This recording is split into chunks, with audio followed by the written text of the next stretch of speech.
Halo, selamat pagi anak-anak kelas 12 yang cuantik-cuantik dan ganteng-ganteng. Berjumpa kembali dengan Miss Tian yang asoy gemoy di pelajaran yang endol surendol terkendol-kendol ngenah, yaitu kimia. Kalau kemarin kita sudah bahas mengenai karbohidrat ya, sebagai bahan bakar utama dari tubuh kita. Kemudian kita akan bahas mengenai protein ya. Protein juga lekat dengan kehidupan kita sehari-hari ya. Kita tahu ada protein nabati, ada protein hewani ya. Ini kalau kita belajar mengenai biologi ya, protein nabati itu dari tumbuh-tumbuhan, kalau protein hewani itu dari hewan ya. Gunanya sangat penting dalam kehidupan kita ya. Protein ini merupakan senyawa yang massa molekul relatifnya besar ya, jadi bisa 10 pangkat 3, bisa 10 pangkat 6 ya. Dan dia juga tersusun dari rangkaian asam-asam amino dengan susunan yang kompleks. Namun sekalipun dia kompleks, ini ada cirinya ya. Asam amino ini mengandung dua gugus fungsional, yaitu gugus karboksil dan gugus amino, namanya juga asam amino ya. Jadi ada amino, ada asam ya. Asamnya di sini COOH ya. Kalau aminonya berarti NH2. Yuk kita lihat ya gambar molekulnya. Nah, di sini kita lihat COOH ada di sini. Ini berarti gugus karboksilnya ya. Kemudian NH2 ini gugus aminonya ya. Kemudian di sini ada R, maka berarti alkil ya. Jadi gugus alkilnya. Kemudian C-nya di sini di tengah-tengah ya. Ini merupakan karbon alfa. Ini disebut asam alfa amino. Kok bisa alfa? Nah, waktu kemarin kita belajar tata nama dari asam karboksilat, apa itu alfa, beta, gamma ya, dibuka lagi catatannya. Nah, ini kali ini kita akan belajar protein dari sudut pandang kimia ya.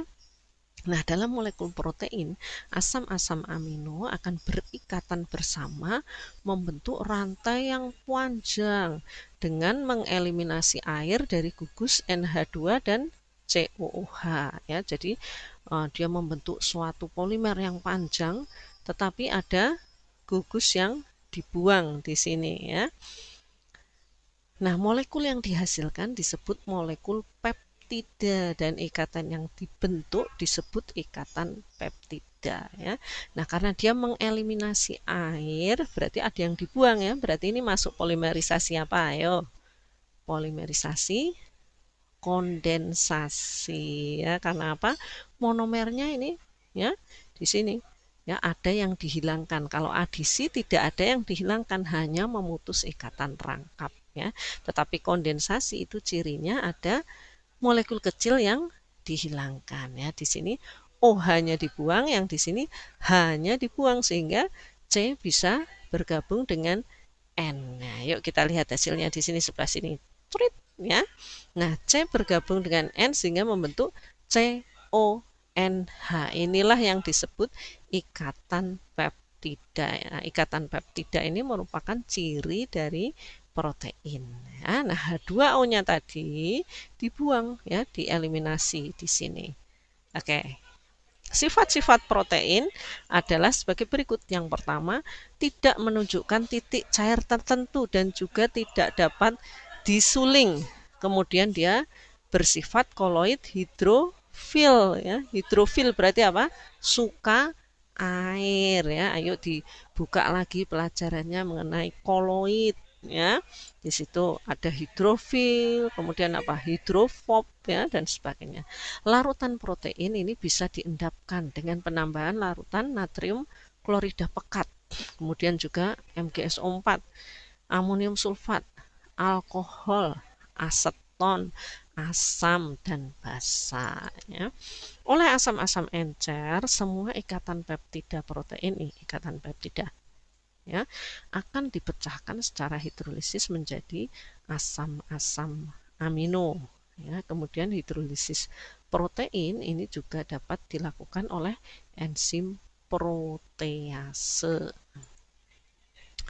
Yuk kita lihat di sini beberapa reaksi warna protein atau kita kenal sebagai reaksi identifikasi protein ya. Mungkin kalian juga pernah melakukan ini di laboratorium pada waktu belajar biologi ya. Yang pertama adalah reaksi Biuret atau menggunakan reagen Biuret ya. Biasanya menggunakan larutan CuSO42% dan NaOH encer ya. Nah, fungsi dari reaksi Biuret ini untuk menunjukkan adanya gugusan peptida tadi ya, CONH.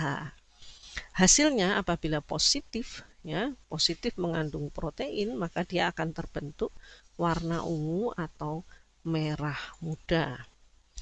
Kemudian yang kedua adalah reagen Milon atau reaksi Milon.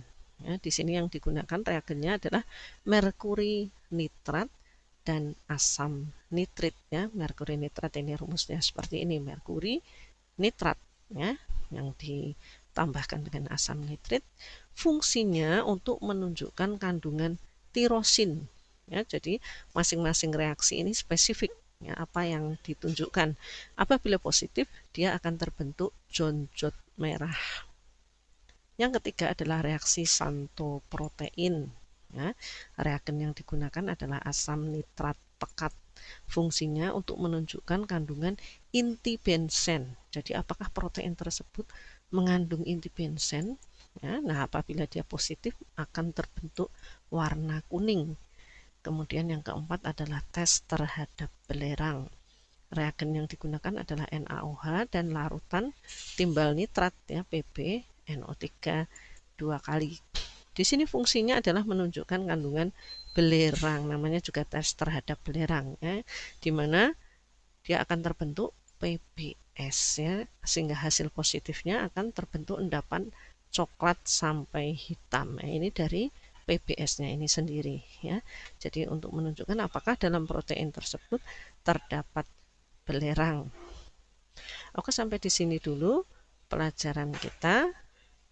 Jangan lupa untuk mengerjakan tugas-tugas yang dikirimkan di Google Classroom ya.